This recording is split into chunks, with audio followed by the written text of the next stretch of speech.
going to be a little more niche, but the fact that G2 would just blind lock it in is really exciting to see. We'll talk more about it once we get into the game, but Dracos, Origin versus G2, set us up. Ladies and gentlemen, this is it, the G2 super team. Is it going to be everything that was promised? Caps and Perkz together on a single lineup going toe-to-toe with the return of Origin, the power of Deficio and Xpeke combined, those players on the stage. Is it enough? It is the match of the day, folks. Origin blue side, G2 red. Let's get it started. So, going back to that Karthus pick, before we get into anything else, Spirit did play it earlier in the day up against, on the side of Afrika Freaks against SKT. And one of the cool things about Karthus is that, as Frosk said earlier on, his scaling is fantastic. His jungle clear is very quick, but he doesn't really like skirmishing in the early game. 2v2s are not really his strong suit. He basically just wants to sit in the jungle and farm, and then once the team fights start, due to all his AoE damage and the amount of crowd control he can provide, he is just this really potent team fighter that G2 will have right in their back pocket ready to go. Which means you now have two options if you're Origin. You need to either skirmish the Karthus and make sure that you can get those skirmishes or those claps on him, or you try to out-gank him in the limited windows that you have before he can start impacting the entire map. Now on a champion like Cold's Gragas, that's certainly possible. Level 2, level 3, level 4, he can gank at all of these different points. It's about what lane he's going to choose. That's one of the big questions. I really hope that we see investment towards the bot side of the map from the side of Origin. I think that when you're running a Draven, you kind of have to get him ahead. I think Alfari versus Wonder is going to be a very neutral lane. Mid is quite unique for me because I've never really seen a Jace versus Cassio matchup, and I could see it being quite challenging for the Jace because his range isn't that long.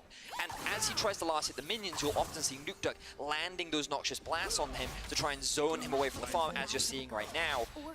And as Nukeduck gets more levels, this matchup, in theory, should get harder and harder until Caps completes that Hex Drinker. Now, in the LPL, I see this matchup a lot. That said, it was Rookie's Jace, and Rookie's Jace would normally come out on top in this, but I'm not going to say that that's the standard for how it goes. Find out more. Cold hitting that level 2 point. Not going to see any aggressive ganks coming out yet. And the Karthus, of course, as predicted, just going to continue to farm up. Took the bottom side of the jungle, now headed to the top. Not interested in going to that river any more than he absolutely has to. But I think, as expected, the bottom side for OG right now, just applying the pressure with the strength of that Morgana Draven. And I like the confidence from OG that they put such a high priority on Patrick to give him such a strong pick.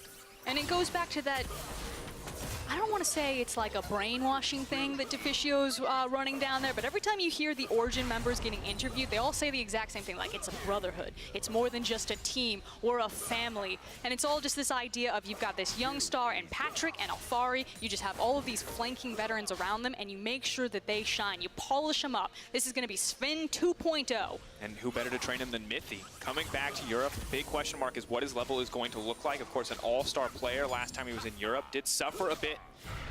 NA, bit of an unfortunate performance there on the TSM lineup, but returning now, spamming solo queue games, as you said, hundreds of games already in the preseason. Mithy alone has 109 games on a single account on Gragas support of all things. And that's just one of the accounts that I found. This guy is like his fingers to the bone, playing as many solo queue games as possible.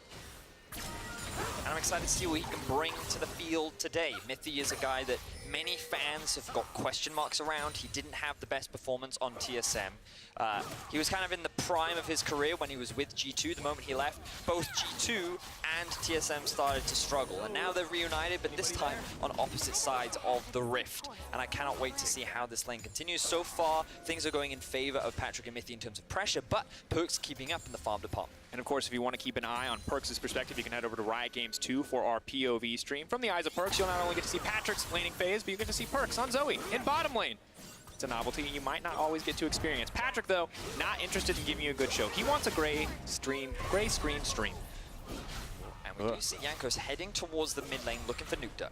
All pain does come out, bit of a slow gonna land, trying to stop any dashes from Jace. Nukeduck side steps, well played there. Very impressive stuff from Nukeduck, but I'm looking at this bot lane. And clearly the, oh, hold on. Sleepy Mithy, Ignite does go down. We're gonna get a little something here, but Patrick just firing back with these auto attacks. I really want to go back and praise the target selection for Nukeduck there to hit the Miasma on the Jace. Obviously trying to interrupt Jace to gap close and to flip onto Cassio, because that's when a lot of that damage could have come out. Cold trying to steal away the Gromp. Won't have the opportunity to because he recognizes how close Perkz and Mickey are to the jungle area. will mean that he's just now warding around. Is he looking for a potential dive? There's no mana on Mickey. Those are very healthy members, though, against a very strong turret. I think he's just making sure that they can force this wave in. Yeah. And create space for Patrick and Mithy here. I think both bot laners are going to have a truce and make it back. And of course, that first back for Draven, gonna have to keep an eye on that goal total to see what his options are going to be. And if so, he can get that lost chapter, get a little bit under a belt. But of course, BF Sword an option for Patrick. That does make for one terrifying Draven. And we did see Hansama start off on the right foot with Draven just last game, get a very early kill. But obviously, Draven would like to sit in there, get his stacks a little bit more, you know, a little bit more farm and more bang for your buck when you do decide to kill someone. So there's the Hex Drinker now completed for Caps. The Vamp Scepter also being picked up for Patrick, I like quite a lot. And I think that in terms of the mid lane matchup for the time being, it's going to be relatively neutral. You can see that Nuktuk is a little bit behind for the time being. The fact that Caps can rely on his auto attacks to push, I think has helped him in these early stages, but now that Nuktuk has that mana that he can spam, he's in a much healthier situation. Yeah, that's the big thing. It's going to completely change the trade dynamics now that he doesn't have to use his mana just to secure the last hits and can instead try to use it to bully Caps, where it's like you're saying Caps needs to go into melee form if he wants to have the same Beneficiary.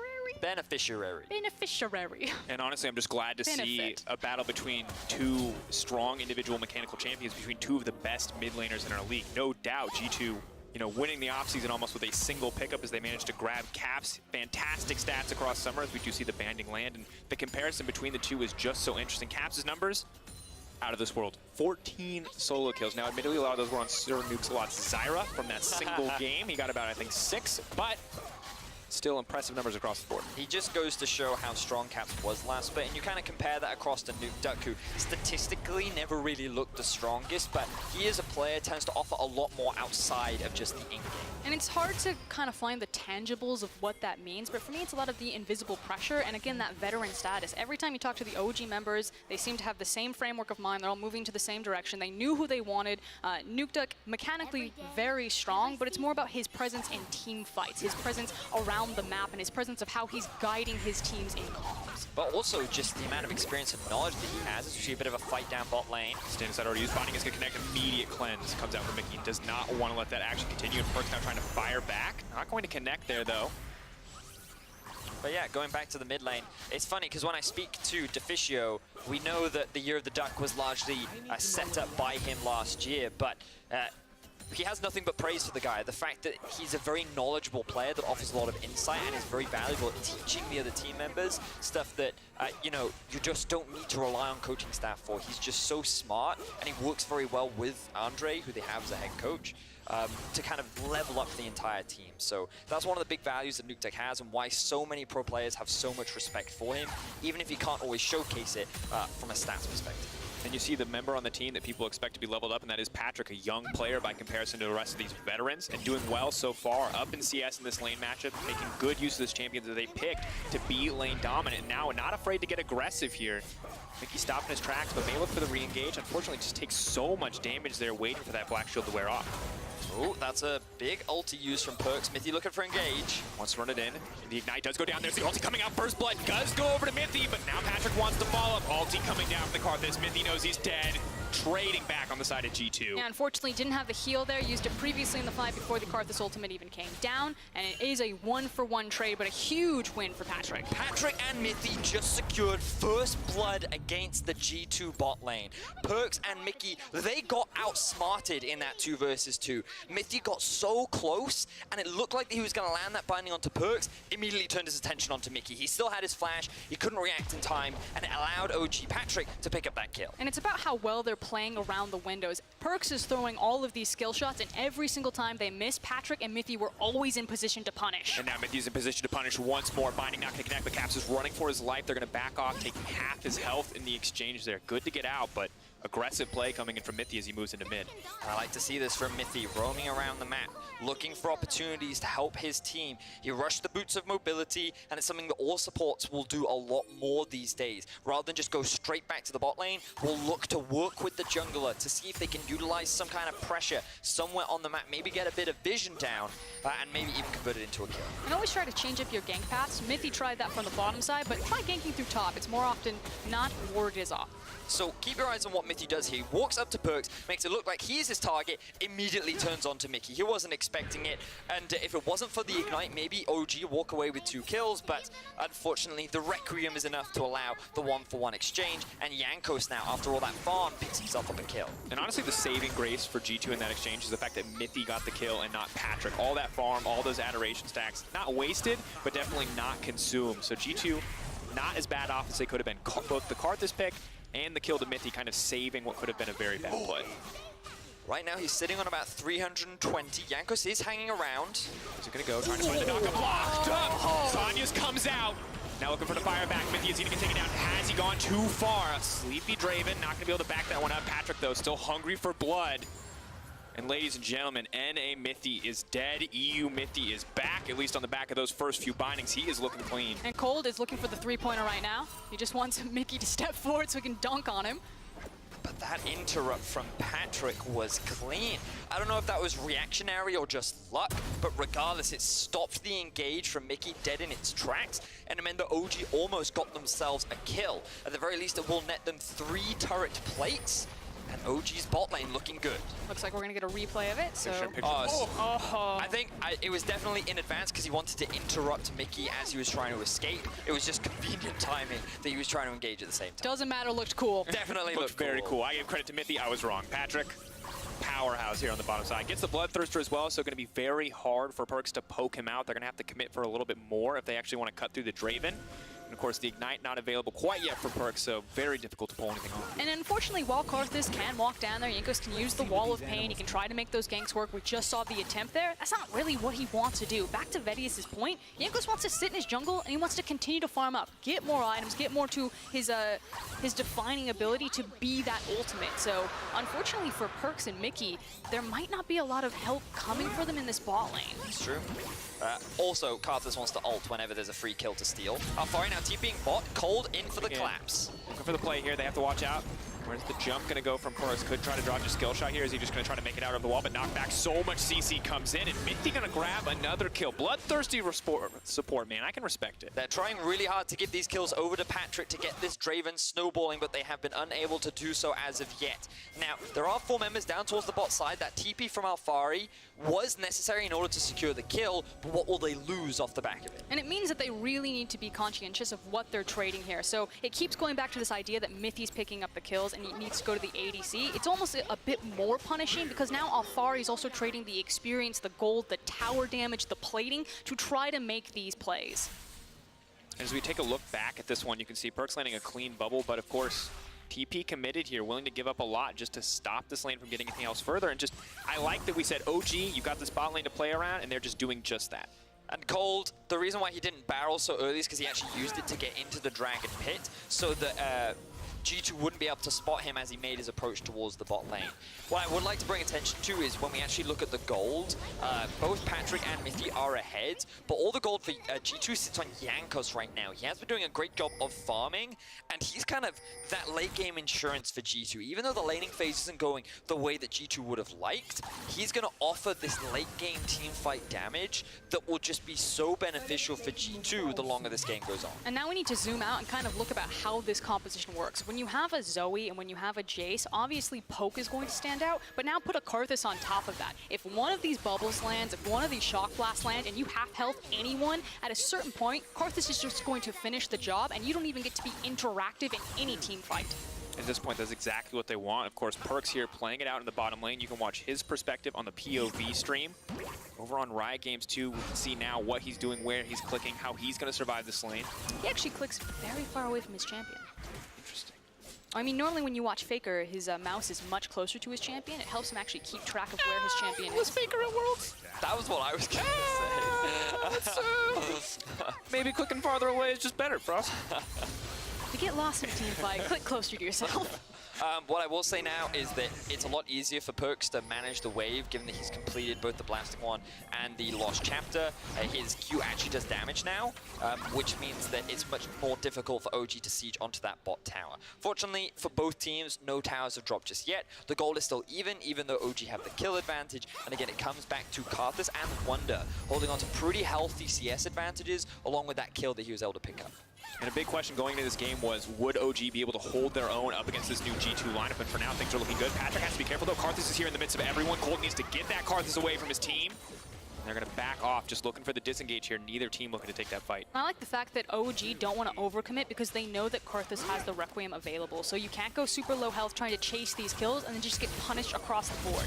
That said, it still feels like onus is on OG of how they want to play around this bot lane and finally crack this tower. Right now, Mithy just wants to kill people. They're looking for the engage. The TP has now been committed. Patrick has finally gotten that catch out. They're running. Yankos is here. Wonders in the midst of everyone. They knock that Karthus right away. Alti's going to come out, combine it with the Urgot. But Mithy with the perfect stopwatch to deny both Altis is not quite enough. The root coming through. Wonder now could just go down. Nukeduck potentially going to look for the engage here. Eyes on the Cassia. Where it's going to go. Cold is so incredibly low. Caps swap form is maybe look for the extended shock blast. Not going to have the cooldown. Nukeduck does have the ultimate, but there are so many low health members on the side of Origin. I think they just have to abandon the turret and get out of here. And I said that onus was on OG, but G2 strike back. They throw everything in the kitchen sink into this bot lane and try to force this tower. Ooh, Mithy.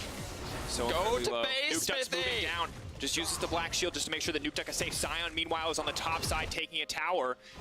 By the skin of their teeth, no one died there. Whew. Close one. Still, well, didn't Origin actually pick up a kill? Oh yeah, because it started off by them collapsing onto Perkz. And, you know, you talked about it earlier, Drake, because NA Mithy is gone, EU Mithy back. Flash binding. Perkz didn't have time to react to it. And this is the second binding that we've seen Mithy land at point blank range. Look at him go. Flash in, secures, even though the ulti came out from Perkz, it wasn't enough. And all that extra gold, I believe that was 1,200 gold goes onto the Draven. And then it's party in the bot lane as this will continue for probably the next 30 seconds, and we're going to zip right out of And it. now the Rift Herald taken as well can be used to break that top lane instantly if they want to, but OG starting to build themselves a 1K gold lead, can look to get more, but they have to be careful. Immediately the engage comes in. Goodbye, Patrick! You gotta play lane phase, buddy, but you gotta be a little bit more careful when you walk into that mid lane. And this is where G2's composition is really going to shine. A mid-game poke-oriented comp. They hit you with one of these abilities. If one of those bubbles tags, the shock blast is immediately going to follow through. They will very quickly delete members and then use the numbers advantage to pressure objectives on the map. And immediately, or just like that, G2 have closed the gold gap. It is now even between the two teams. And what was looking good for Origin, it feels like G2 always have an answer. And that's what makes it so exciting. Many people were excited about how these two teams would compete. Some people had doubts around Origin. Some people didn't believe that Perkz would be a strong bot laner. But so far, this game is delivering as Mithy looks for another potential pick in the bot side of the map. For now, settling on clearing out a bit of vision. Perkz going to break down the top lane tower. G2 continuing to keep that gold lead at 1K, and OG yet to break a tower. Bit of standing gold for them to pick up, but now that turret plating has fallen off, hard to get anything more than that. I actually like, I think this is quite clever from OG. They knew that they were unable to rotate in time to the top lane to save that tower, and instead they secured their vision around the dragon, dropped the Rift Herald, and just tried to trade objectives. Now they might not get the mid lane tower, but they did enough damage to it. Done a lot here. One more hit. Is it going to come through? Not going to happen in the end. Shelly. Oof. They can also fall back to their vision. They've got complete control of this bottom river, which is why they want to fight in it. Sleepy Trouble Bubbles and Bindings. That's what you got to look out for. Watch for the skill shots to connect. Patrick. This man has a Hex Drinker. The ulti's coming out too. The Black Shield's gone, and so is Patrick. Frostgurn, you said it earlier, you said they are not going to interact. They are not looking for the enemy team to push buttons. OG didn't push a single one other than that Black Shield, and you just watched Patrick drop. That is absolutely brutal. And G2 immediately capitalized, securing themselves another mid lane tower. You know, I was skeptical of this comp at first, but when you see it in action, oh man, it is brutal. Anything lands, any form of damage, the Requiem comes through, and it's more gold onto Karthus, which then makes the Requiem more potent, and this comp just gets more obnoxious and more painful to deal with the longer the game goes on. And what's crazy is they still then have hyper engage like the Rakan, so if that poke lands, you can't run away from it. They will find you, they will chase you down, and they will make you pay. Look at that. Ooh. Yeah. But look at here to Cold as well. The Q into auto from Perkz.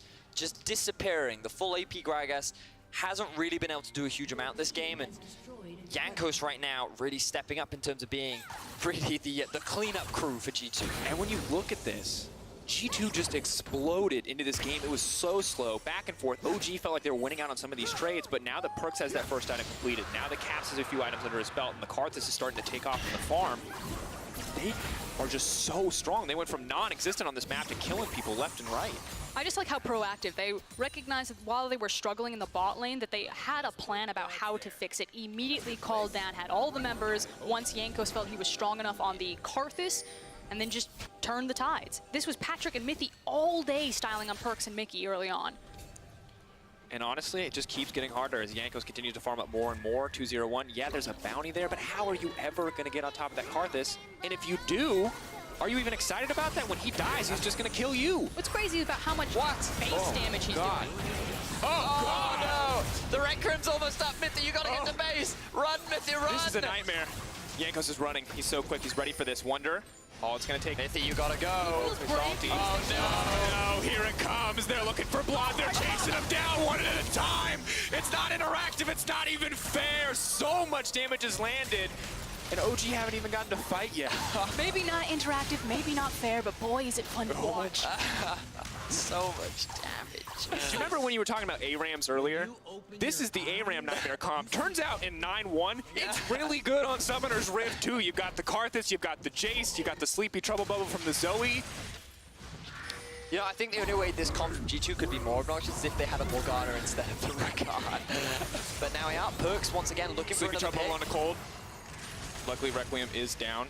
It does have a cooldown, so he will be safe for now. Jankos biding his time, waiting for the next one as the Dark Harvest just continues to stack up. And it's really rough that when you look at OG's composition, their only hard engage is either a displacement barrel from Cold or a Scion ultimate. And if the Scion ultimate goes through, you have the Wall of Pain, so it's actually really easy for G2 to say, yes, Scion, come on in, and then separate him from his team, and their inability to immediately follow up. So OG's comp, I don't actually know how they want to fight into this. I think that G2 actually have a lot of tools to say that, yes, we're a poke composition, and we make it immediately hard for you to jump anywhere near us. Like, you can't force a fight against them. You can't walk through a wall of pain to get to the Karthus. Definitely not against a Zoe, definitely not against a Rakan. Vedius, you talked about this Karthus. You said late game scaling, at a certain point, you just lose to Karthus ulting. Have we hit that point? What point are we looking for? Oh no, mate, he has like 1.5 items. He looks like he's foregoing the Morellonomicon and going straight for the death cap. And it's kind of like at that point, which normally happens a little bit later into the game, but he's been farming very well. He's picked up 2 kills, is when these team fights really get scary. And like one of the answers to it is Soraka. That was like one of the old school answers, but also just kind of snowballing an early lead. You never let the Karthus get to that point. Unfortunately, OG, while they had a good bot lane, and while things look pretty positive in terms of the game, they didn't snowball hard enough. And now G2 have got to this point where they can leverage their longer range and just slowly chip away at OG whenever they try to do anything. And obviously the Soraka interaction is that when you see Karthus start to time up the Requiem, you yourself press Wish, and so you can try to absorb some of that damage that the ultimate's going to do. But because Morgana came out first, the Karthus was a pretty free pickup. Also, I love that you explained the interaction. So he pushes R, so then you push R, huh? They told me to explain. Is he dead? No, they don't need to push R here. Mithy, dead. Oh, no. He's gone. The engage now coming in as well. The ultimate has now come out. How far will Nuke Duck make it? Trying to run. They're buying time. They're trying to burn him down so the Urgot can bring him back. Is drowsy. Not going to happen. Still asleep. Caps looking for the shot. Perkz not going to find it. Yes, there it is. Rakan flying over the wall to back up Caps. G2 are tearing this team apart. But did you see that OG Brotherhood? They took a bullet for each other. They were just diving in front of it. But they can't do anything. They can't play League of Legends. G2 is just constantly keeping them at arm's length. And everything that OG tried to do gets immediately destroyed. And honestly, Carlos, the reaction, what else can you do? All you can do is laugh after watching the play like that. This is just so disgusting. How far in getting a tower back? That first of the game. On the board. Not going to be perfect game today, Vedius. Wow. So this is where things all start. Mithy just doesn't see the Sleepy Trouble Bubble come out. At this point, he's like, guys, I'm dead, just run. But Mickey's like, okay, we can engage this. He lands the ulti, the Requiem comes through. They feel like they can keep chasing. And just look at how far G2 are away, yet they're still able to just blast through Origin. And just... How many buttons did you see OG push? I just want to refresh for anyone who's watching. How many auto attacks did Patrick get to throw? I think the answer is 0. They can't get close enough to fight them. This is just like missile fire raining from Fog of War. Yeah, this is like infantry trying to fight artillery. It just doesn't work. That's not how it goes. You load up Civ and you've got a catapult. And of course, the Baron power play was Shell V power. I mean, G2 were already very powerful, so now I went there point, as well. Yes. Good one. And now All right, here's the flank from Alfaro. They're trying to collapse onto 3 members. Oh, Patrick, Might be no! overconfident, but this is the bait. Patrick now running for his life. Oh no, here comes the engage from Mickey X. Yankos is there waiting in the wings correctly. Not quite available, but they don't even need it. Wonder now getting the fear. Oh god, it is an absolute massacre. Yankos running down cold. Mana, the only thing that's going to stop him from killing everybody on this lineup. G2 taking their time as they run through this OG lineup. One-man knockup for Alfari, at least it looks cool because it's not going to save his life. It is not enough as G2 just obliterate OG once again. Ultimate Cole coming out, and that will kill Cole. The Shot in the ace back for G2 Esports as Origin crumble. The minion waves prepped for them up into the bot lane. You now have all 4 members, plus the mid wave being prepped. And honestly, G2 are the perfect villains right now. They just pulled the quintessential villain move. They said, I'll let you walk away, and then they shot Cold in the back. That is #1 villain classic right here. Oh, Storm man. the base. And honestly, I feel like for the first 15 minutes of the game, I was like, OG can do this. And then the second this G2 composition came online, it was a game of solitaire for G2. They're just throwing skill shots. There's nothing that OG can do right now, and it's looking grim. Last dance here. Mithy and Patrick against the world as the rest of the team is going to start to respawn. Everyone is up now. Maybe G2 overstep and offer OG a way back in, but nothing's going to happen. Unstoppable Scion looking for the drift. Mickey just goes right over the wall. They're just going to follow up. The shock blast is massive. Mickey with these clutch engages time and time again. It is just too much damage for OG to deal with. They are too far behind. 10,000 gold is the lead that G2 are currently running with. And look, they can't even get hurting close. them. He says, you're not getting back to that Nexus, but Nuke ducking out to try to fire back with a kill of his own. Uses the Saros, but Perkz is jumping over the wall. Wonder going in for the kill. Patrick running for his life. Thinks he can juke his way around the base gate. So many low health members, but he doesn't have the ultimate. Here comes Yankos. He flashes forward. He takes down Yankos. Oh, at least he gets the sweet outplay in the end, but it is not enough at the end of the day. The G2 super team making it look so easy as they tear their way to the Origin lineup. Mithy forced to stand in that fountain, but it's not enough to save him. It's just too much, folks. The poke comp, it cuts him down. G2 coming in here with a statement win, throwing their lives into the fountain and a sign of disrespect as they take their first win. We saw Fnatic fall in game #1, but G2 stand strong, and they look to be the true super team, if not the boogeyman of the LEC, and boy, are they one to be feared. Well, Perkz said it in the video. The LEC doesn't know what is about to hit them. And I mean, think I to be could fair, quite confidently say... when you throw that many skill shots from Fog of War, I was not expecting to be hit by that from G2. 27-minute win. Origin, things looked pretty good in the early game. Perkz and Mickey, they were struggling against the Draven Morgana duo, but Yankos was quietly picking up kills. The composition was slowly building into its prime, and the moment they started grouping, that was it. OG had no answers. And that was terrifying. And I think if you look at that game and the way that it played out, you see some vulnerabilities maybe in Perkz' laning phase, getting shut down, you know, having the pick there with the Draven Morgana to make sure that he couldn't do a lot. But when the team came together, one of the big questions was how coordinated will these guys be? But hey, they didn't have to be coordinated there. They're all just throwing skill shots at the enemy. Very clear game They plan. just had to learn how to aim. That was... I mean, glass half full. From G2, you see an incredible composition, you see it executed beautifully, and you're like, yes, one of these teams, they lived up to all of the hype behind them. Now I've got Misfits, I've got G2, I can get behind them. On the other side for Origin, glass half full still, Mithy and Patrick had a really nice lane phase. They were doing well for a while there. I think things started to unravel when they tried to force that bot lane play and then lost a lot of pressure into the top lane, but other than that, they didn't really get to play League of Legends. Maybe if they play League of Legends next time against a comp that isn't that.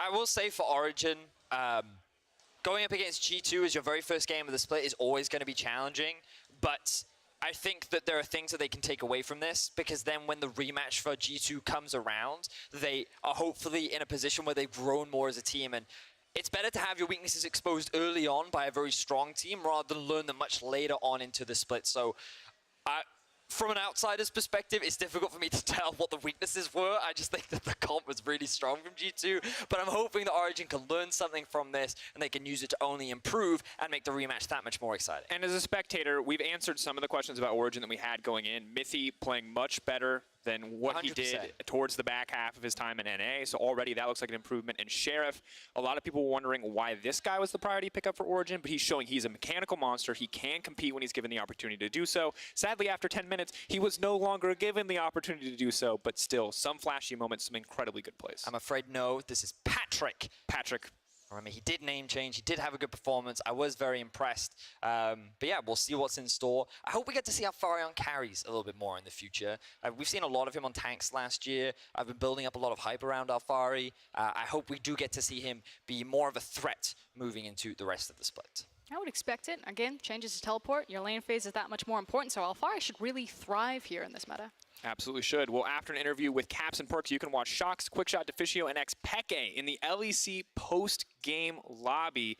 And for our final matchup of the day, your choices for Kia Player of the Game are Perkz, Yankos, and Mithy. Hit us up at LO Esports on Twitter with your vote. What do you guys think it's going to be? Ooh. Honestly, They might give it to Mithy. They might. It was just like, that was really mean what G2 did. I think Yankos. He pushed that R button I mean, frankly, at exactly the right Perkz time. and Yankos were playing Duck Hunt, and Mithy was actually playing League of Legends, so... Also, Mickey. Mickey was good. But I don't know. I like the push R to win. I feel like Karthus has to win MVP at some point by pushing R, and I feel like if anyone did, it was definitely Yankos. He did definitely use it for BM when he killed Gragas in the base. Like, It was a that alone, I'd give statement it to kill. That's what Yankos. that was. Just like, okay, Cold, you can run free. I could And- save this for the next fight since 4 members of your team are dead, but nope, boop. That one's for you. Got to get that ace. Beautiful stuff from G2. I'm excited to see what they bring out tomorrow. I'm not entirely sure who they're playing tomorrow. It's Fnatic. No, it's not. Oh, you're right. You're talking Fnatic about plays G2. against Origin tomorrow. That would be a good game, though. I was 'cause- thinking, like, can you imagine how when you're looking at your schedule and you're like, oh, thank goodness we don't have to play G2 again. Thank goodness we play Fnatic. Yeah. So, like, that'll be the easier matchup. What is happening? G2 Schalke tomorrow? Everything's Oh, different. yeah. Perkz is going through what is supposed to be the top tier 80 carry list. Like, I'm never going to play an 80 champion. We're playing mages all the time. Remember that meta you hated? I'm bringing it back. Bringing it back. For more on G2's win, let's leave it to Laura, who's sitting down with Caps and Perkz.